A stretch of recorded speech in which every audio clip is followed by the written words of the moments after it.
Hai, selamat datang kembali di Mimin Art Channel. Tentunya penasaran kan dengan alur cerita selanjutnya? Yuk kita langsung saja dengerin ceritanya. Bab 64. Di tempat lain, Anissa yang baru menyelesaikan kelasnya berniat untuk membeli beberapa perlengkapan desainnya untuk mengganti yang sudah hampir habis. Dia menunggu Sinti di taman dengan dekat kampus. Gedung kampus yang berbeda membuat mereka tidak bisa bertemu setiap saat.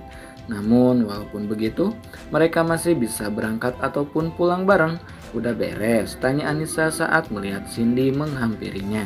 Udah dong, langsung aja yuk, jawab Cindy. Setelah mengambil mobil dari parkiran, mereka langsung menuju tempat yang ingin dituju. Di tengah perjalanan, tepatnya di dekat kantor suaminya, Anissa melihat sosok gadis yang dia kenali sedang berjalan sembari mengelap air matanya. Itu kayak Cecil ya, coba kamu lihat deh, ujar Anissa. Mana? Tanya Cindy. Itu yang lagi jalan, kita putar arah dulu yuk. Kayaknya dia lagi sedih gitu, ujar Anissa. Oke, bentar aku cari tempat putar arah, ucap Cindy. Kira-kira dia kenapa ya, apalagi berantem sama temannya. Anissa pun bertanya-tanya, tapi ini kan dekat kantor suamimu Nis, apa temannya kerja di kantor suamimu? Tanya Cindy. Ya juga ya, atau pacarnya yang kerja di sana? Tanya Anissa. Gak usah banyak tanya, aku nggak tahu jawabannya, mending samperin aja orangnya, ucap Cindy. Mereka menghampiri Cecil setelah menghentikan mobilnya tak jauh dari tempat Cecil berdiri. Cecil, kamu kenapa? Tanya Anissa yang melihat Cecil dengan tangisnya. Mbak Nisa, aku nggak apa-apa kok mbak, jawab Cecil. Kok nangis di pinggir jalan gini? Apa ada masalah? Tanya Cindy. Nggak mbak, jawabnya singkat. Beneran nggak ada apa-apa? Tanya Anissa lagi. Mending kamu ikutin kita aja ya, jangan nangis di jalan kayak gini, apalagi sendirian, ucap Cindy. Gak usah mbak, makasih, Cecil mau naik taksi aja, ujar Cecil. Gak apa-apa, ikut kita saja yuk, ajak Anissa. Cecil pun akhirnya mengiyakan ajakan Cindy dan Anissa. Dia ikut masuk ke dalam mobil Cindy. Kalau mau nangis, nangis saja, luapin aja semuanya, biar kamu lega, ujar Anissa. Seketika tangis Cecil kembali pecah, semua yang dia rasakan diluapkannya dalam tangisan. Cindy dan Anissa hanya diam tanpa bertanya apapun pada Cecil. Mereka memberi ruang sendiri agar Cecil bisa meluapkan rasa sedihnya itu. Kita ke tempat lain saja, Sin. Cari tempat yang enak buat Cecil. Siapa tahu dia butuh tempat buat nenangin diri, ujar Anissa. Gak jadi beli peralatan desainmu? Tanya Cindy. Nanti saja, aku kasihan sama dia, sepertinya dia sedang banyak masalah, ujar Anissa. Kalau kita ke pantai gimana? Biasanya pantai tempat paling enak buat nenangin diri, usul Cindy. Boleh, tapi jauh nggak? Tanya Anissa. Gak terlalu jauh kok, tenang saja, ujar Cindy. Ya udah, kalau gitu aku minta izin dulu sama Mas Ray, ujar Anissa. Cie, yang udah nikah kemana-mana harus izin dulu, ledek Cindy. Ya gimana lagi daripada dapat omel dari dia, ujar Anissa. Ya udah buruan telepon, ujar Cindy. Anissa mengambil ponselnya di dalam tas dan menghubungi suaminya. Halo mas, sapa Anissa. Ada apa? Tanya Rehan ketus. Aku ganggu ya? Tanya Anissa yang mendengar suara suaminya berbeda dari biasanya. Tidak, ada apa? Sudah pulang? Tanya Rehan. Ini aku udah pulang, niatnya mau beli peralatan desain, tapi tadi ketemu temenku, dia lagi butuh menenangkan diri, jadi aku sama Cindy niatnya mau ngajak dia ke pantai. Boleh kan? Tanya Anissa. Boleh, jam 9 malam harus sudah ada di rumah, ujar Rehan. Siap, makasih mas, ucap Anissa. Anissa pun mengakhiri panggilannya dan meletakkan ponselnya ke dalam tas lagi. Gimana, diizinin? Tanya Cindy. Beres, asal jam 9 udah ada di rumah, jawabnya. Oke, kita meluncur sekarang, ujar Cindy. Mereka putar arah menuju pantai terdekat. Sepanjang perjalanan Cecil terus saja terdiam dalam isakannya. Tangisnya sudah mereda, hanya tersisa isakan-isakannya yang masih terdengar. Minum dulu ya, ujar Anissa sembari memberikan botol minuman yang tersedia di dalam mobil Cindy. Makasih Mbak, ucap Cecil. Cecil meminum minuman yang Anissa berikan hingga habis setengah botol. Setelah menempuh perjalanan yang lumayan lama karena padatnya jalanan, akhirnya mereka sampai di tempat tujuan. Mereka keluar dari mobil membawa Cecil menuju pesisir pantai. Kok kita kesini Mbak? Tanya Cecil. Kamu butuh menenangkan diri kan? Kata mamiku, pantai adalah tempat yang paling bagus buat nenangin diri, ujar Cindy. Kita ke sebelah sana yuk. Ajak Anissa menunjuk ke tempat yang lebih sepi dari pantai utama. Sekarang teriaklah sekencang-kencangnya, keluarkan semua yang membuatmu kesal, marah ataupun kecewa, ujar Anissa. Cecil berjalan sedikit lebih jauh dari pantai, lalu dia berteriak sekencangnya yang dia bisa, meluapkan semua rasa kesal dan kecewa yang dia rasakan. Suara teriakan Cecil menggema di udara. Gue benci kalian semua. Berkali-kali Cecil berteriak sampai dia merasa sedikit tenang. Dia kembali menghampiri Anissa dan Cindy yang sedang duduk di tepi pantai. Bagaimana sekarang? Udah tenang? Tanya Anissa. Udah Mbak, makasih ya Mbak Nisa sama Mbak Cindy udah bikin Cecil lebih tenang, ucap Cecil. Sama-sama, kita main pasir aja gimana? Mumpung di sini kita happy-happy dulu. Bagian ini masih sore, kamu mau kan? Tanya Cindy. Boleh Mbak, sepertinya seru. Cecil udah lama banget gak mainan pasir, ujar Cecil. Mereka bermain pasir di tepi pantai dengan saling bercanda ria. Keakraban mereka pasti akan membuat semua orang yang melihatnya berpikir bahwa mereka sudah lama kenal. Padahal baru beberapa kali mereka bertemu tanpa disengaja. Mereka menghabiskan waktu di pantai sampai senja datang. Di tempat lain, Rehan dibuat cemas karena panggilannya yang tidak mendapat jawaban dari Anissa. Pesan yang dia kirim pun tak kunjung dapat balasan. Karena merasa khawatir, dia memutuskan mencari istrinya ke pantai meskipun sang istri tidak memberitahu ke pantai mana mereka pergi, tapi Rehan dengan mudahnya bisa menemukan mereka. Rehan pun bergegas menuju ke tempat istrinya berada. Sesampainya di pantai, Rehan langsung mencari keberadaan sang istri. Dia menyusuri tepi pantai dengan teliti dan sampailah di tempat istrinya. Dia melihat sang istri yang sedang bersendu gurau dengan kedua temannya. Itu seperti Cecil, tapi kenapa bisa bareng sama mereka? Batinnya saat melihat gadis yang mirip dengan adiknya. Ini sudah hampir malam, apa kalian masih ingin bermain? Ucap Rehan. Suara bariton Rehan menghentikan kegiatan ketiganya. Mereka sama-sama menoleh ke sumber suara. Mas Ray, kakak, Pak Rehan. Ketiganya merasa kaget dan saling pandang saat mendapati Rehan di sana. Mas, kenapa ada di sini? Tanya Anissa yang langsung menghampiri suaminya. Kamu tidak menjawab panggilanku, jadi aku khawatir padamu, ucap Rehan dengan lembutnya. Tunggu, Mbak Nisa kenal sama Kak Rehan? Tanya Cecil kebingungan. Kak, Anissa balik bertanya. Sepertinya kalian sudah saling kenal sebelum saya mengenalkan kalian, ujar Rehan. Maksudnya? Tanya Cecil dan Anissa bersamaan. Jadi kekasih Kak Ray yang mau dikenalin ke Cecil itu Mbak Nisa? Tanya Cecil. Kamu kenal sama Mas Rehan? Tanya Anissa. Kak Rehan ini kakakku, ujar Cecil. Jadi kamu punya adik? Kenapa nggak pernah cerita? Tanya Anissa pada suaminya. Kamu tidak pernah tanya, jawabnya. Jadi benar kalau Mbak Anissa kekasih Kak Ray? Tanya Cecil pada sang kakak. Dia bukan kekasih saya, dia istri saya, jawabnya. What? Kak Ray, jangan bercanda, gak mungkin kan kakak nikah tanpa restu mama sama papa? Tanya Cecil lagi. Saya tidak perlu restu dari mereka semuanya, ucapnya. Enggak mungkin, kakak pasti bercanda. Mbak, ini gak bener kan? Tanya Cecil pada Anissa. Apa yang Mas Ray katakan benar, Sil. Aku istri sahnya Mas Rehan, jawab Anissa. Kakak benar-benar udah gak nganggap mama sama papa. Kakak juga udah gak sayang lagi sama Cecil. Cecil benci sama Kak Ray dan kamu. Bisa-bisanya kamu mau menikah dengan Kak Ray tanpa persetujuan orang tuanya. Asal kamu tahu, gara-gara kamu perjodohan Kak Ray sama Siska gagal dan keluargaku terancam bangkrut. Aku benci sama kamu, ucap Cecil dengan amarah yang memuncak. Cecil, jaga bicaramu, dia ini kakak iparmu. Sopan sedikit kalau bicara, bentak Rehan. Kak Rey benar-benar sudah berubah, hari ini sudah 2 kali kakak membentakku. Besok apalagi yang akan kakak lakukan padaku? Aku benar-benar benci kalian semua, ucap Cecil dengan marahnya. Cecil pergi meninggalkan mereka semua dengan tangis yang mulai pecah. Cecil, tunggu, kamu mau kemana? Panggil Anissa. Biarkan saja dulu, dia butuh sendiri, ujar Rehan.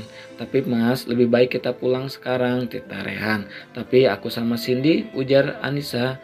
Gak apa Nis, kamu pulang saja sama Pak Rehan, aku bisa sendiri kok. Siapa tahu nanti aku ketemu sama Cecil di jalan, ujar Cindy. Beneran gak apa-apa kamu sendiri? Tanya Anissa. Iya gak apa-apa, kamu pulang aja, ujarnya. Akhirnya Anissa pulang bersama suaminya sedangkan Cindy membawa mobilnya sendiri. Bab 65. Dilanjut kakak ya. Di dalam mobil mereka berdua saling diam sampai Anissa membuka pembicaraan. Gimana dengan adikmu? Aku takut dia kenapa-napa, ujar Anissa. Biarkan saja, ujar Rehan. Gak bisa gitu dong, kalau dia kenapa-kenapa aku juga yang merasa bersalah. Kalau saja aku bukan istrimu mungkin dia gak akan semarah itu, ucap Anissa. Kenapa kamu sepeduli itu? Tanya Rehan. Aku memang baru bertemu dia beberapa kali, tapi aku udah anggap dia seperti adikku sendiri. Dia gak bisa dibiarin sendirian, nanti kalau dia nekat gimana, cicit Anissa. Dia gak bakal bisa dibujuk saat marah, apalagi sama orang yang udah dia benci. Aku cuma takut dia menyakitimu, ujar Rehan. Aku bisa jaga diri, sekarang kita cari saja Cecil, ujar Anissa. Baiklah, kalau itu maumu, ucapnya pasrah. Mereka berdua memutuskan untuk mencari Cecil. Kok nggak kelihatan ya, apa dia naik taksi, gumam Anissa. Bisa jadi, ujar Rehan. Apa dia langsung pulang, tanya Anissa. Di rumah lagi kacau, dia nggak mungkin pulang ke rumah malam ini, ujar Rehan. Terus kita harus cari dia di kemana, tanya Anissa. Kita coba cari taman sekitar sini saja, ujar Rehan. Rehan melajukan mobilnya dengan kecepatan rendah menyusuri jalanan menuju taman. Sesampainya di taman, Anissa dan Rehan langsung turun dari mobilnya dan menyusuri taman tersebut. Namun mereka tidak menemukan Cecil.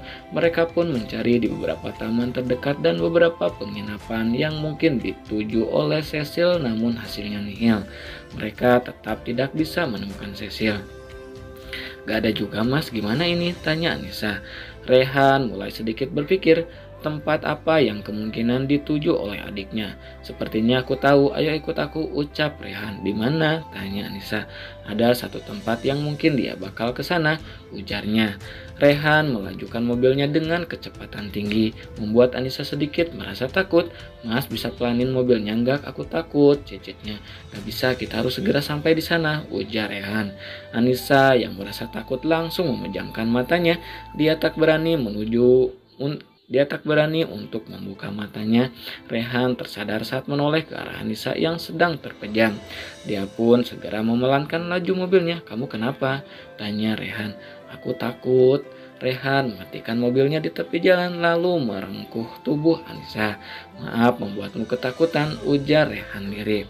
Rehan mengelus punggung Anissa yang mulai bergetar. Aku minta maaf, aku gak bermaksud membuat kamu ketakutan, ucap Rehan lagi. Jangan lakuin itu lagi, ucap Anissa sesenggukan. Kamu fobia kecepatan tinggi? Tanya Rehan. Anissa hanya menganggukkan kepalanya tanpa menjawab pertanyaan suaminya. Maaf, ucap Rehan kembali. Tenang ya, ada aku di sini, kamu akan baik-baik saja, ucap Rehan.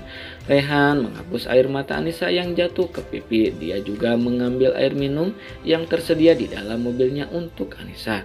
Minum dulu ya, tita Rehan. Anissa menerima air minum yang diberikan oleh suaminya. Udah tenang, tanya Rehan yang hanya diangguki oleh Anissa. Kita lanjut lagi atau pulang saja? Tanya Rehan. Kita lanjut saja, aku baik-baik saja kok, jawab Anissa. Kamu yakin? Tanya Rehan.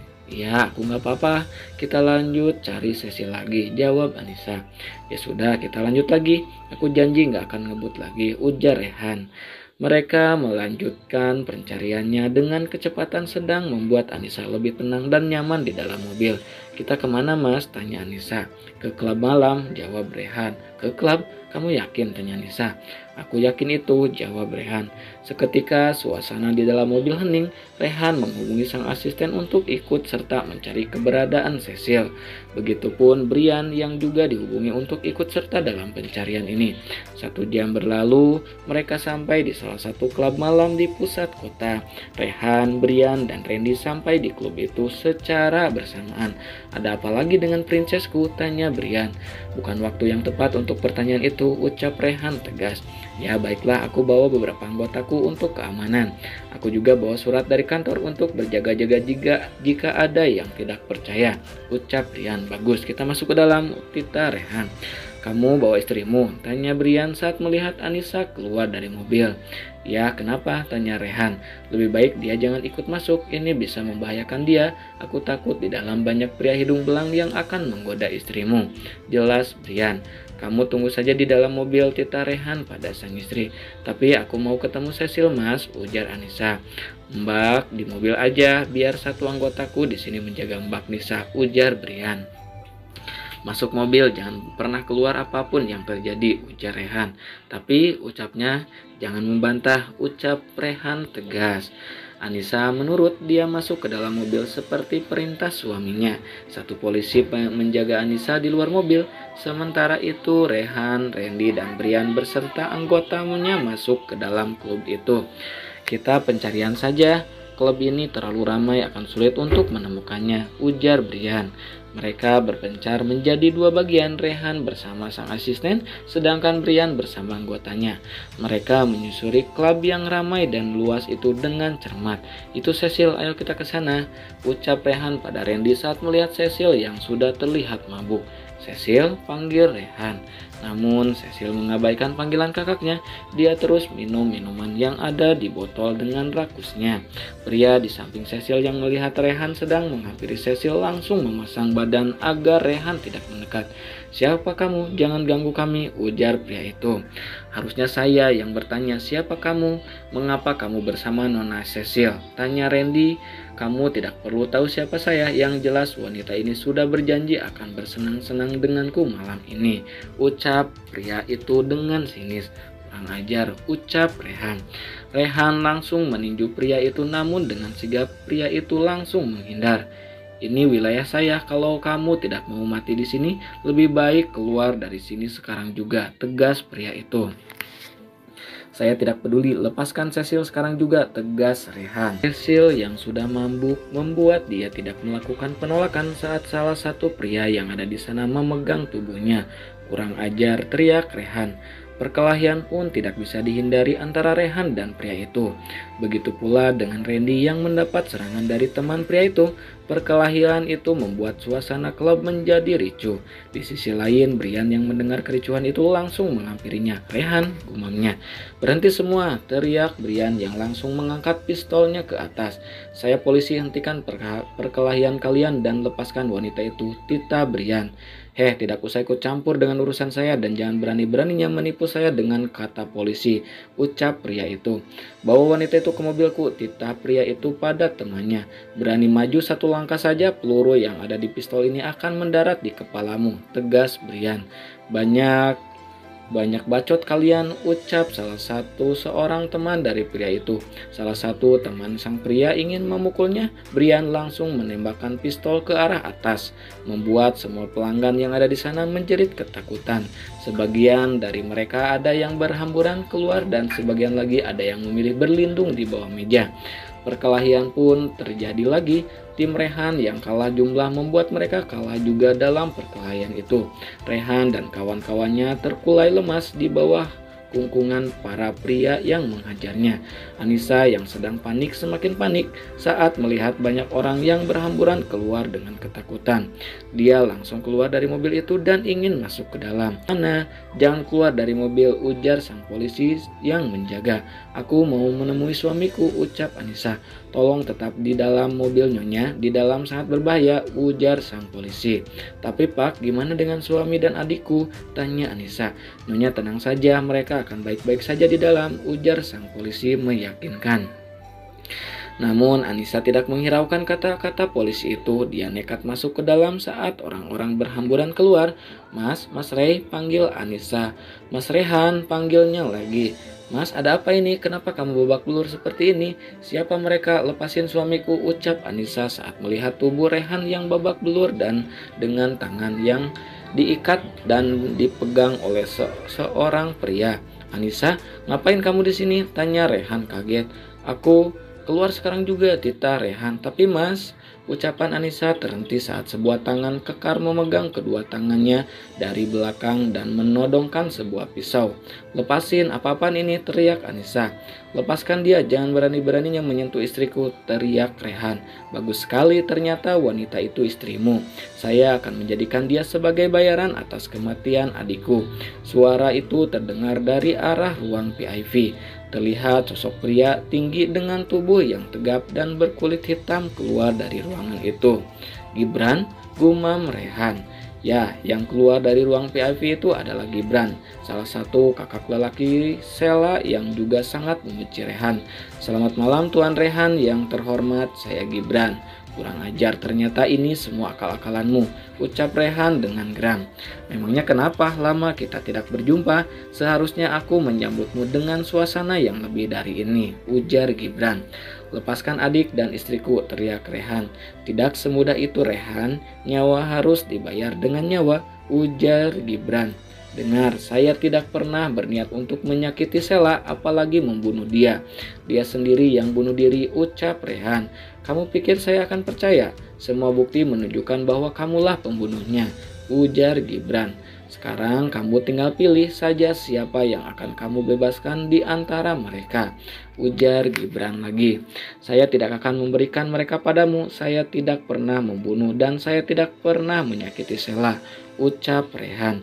Baiklah, kalau begitu bawa mereka berdua, tita Gibran pada anak buahnya. Berhenti, berani membawa mereka kalian akan mati, ucap Brian yang menodongkan pistolnya pada Gibran.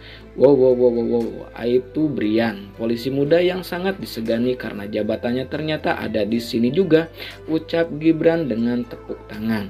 Sepertinya akan menarik jika kalian mati bersama di tanganku, ujarnya lagi. Bukan kami yang akan mati, tapi kalian semua, ujar Rehan. Gibran menghampiri Anissa yang ada di tangan anak buahnya. Istrimu cantik juga, bahkan lebih cantik dari adikku. Kamu memang pandai memikat wanita cantik seperti dia. Dan sepertinya dia lebih cocok dijadikan pengganti nyawa adikku, ucap Gibran. Saat semua orang sedang fokus dengan Rehan dan Anissa, Brian diam-diam mengambil ponselnya di saku celana dengan susah payah. Tangan yang hanya diikat dengan tali membuat dia sedikit punya kebebasan untuk menggerakkan tangannya. Dengan usaha yang keras, Brian bisa mengambil ponselnya dan langsung memencet ponsel nomor polisi. Seorang polisi yang mendengar percakapan Gibran dengan Rehan saat mengangkatnya langsung berangkat melacak keberadaan Brian dan bergegas menyusulnya. Tak lama kemudian bantuan Brian datang mengepung mereka hingga terjadilah perkelahian lagi. Anissa yang terlepas dari pria yang menyandranya langsung menghampiri suaminya. Mas Rey nggak apa-apa? Tanya Anissa sembari melepaskan ikatan di tangan suaminya. Kamu nggak apa-apa? Ada yang sakit? Tanya Rehan yang meneliti tubuh istrinya. Aku nggak apa-apa mas, jawab Anissa. Rehan langsung memeluk tubuh istrinya dengan sangat erat. Kenapa kamu masuk? Aku udah bilang jangan keluar mobil apapun yang terjadi, ujar Rehan. Maaf tapi aku mengkhawatirkanmu mas. Setelah terjadi perkelahian, akhirnya 12 polisi yang datang berhasil melumpuhkan Gibran dan anak buahnya.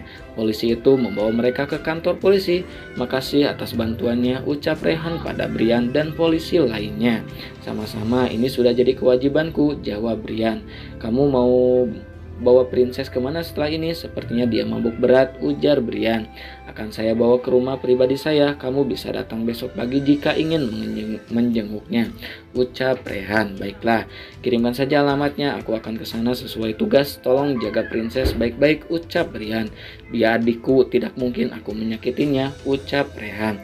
Ya sudah, aku balik ke kantor dulu, mau ngurus cucunguk itu. Ujar Brian. Brian dan beberapa polisi yang masih di sana pamit kembali ke kantornya. Kita bawa pulang dia, ujar Rehan pada sang istri. Apa nggak sebaiknya kita bawa ke rumah sakit saja? Dia pingsan, ujar Anissa. Dia hanya tertidur karena pengaruh alkohol dan obat tidur. Jadi tidak perlu dibawa ke rumah sakit, ujar Rehan. Bawa mobilku, tita Rehan pada sang asisten sembari melemparkan kuncinya pada Randy. Mereka berempat pun pulang ke rumah pribadi Rehan. Nah, segitu dulu ya bab 65-nya. Ditunggu lagi bab 66-nya kakak ya. Makasih yang selalu stay tune. Jangan lupa di like, di subscribe juga ya. Bye bye.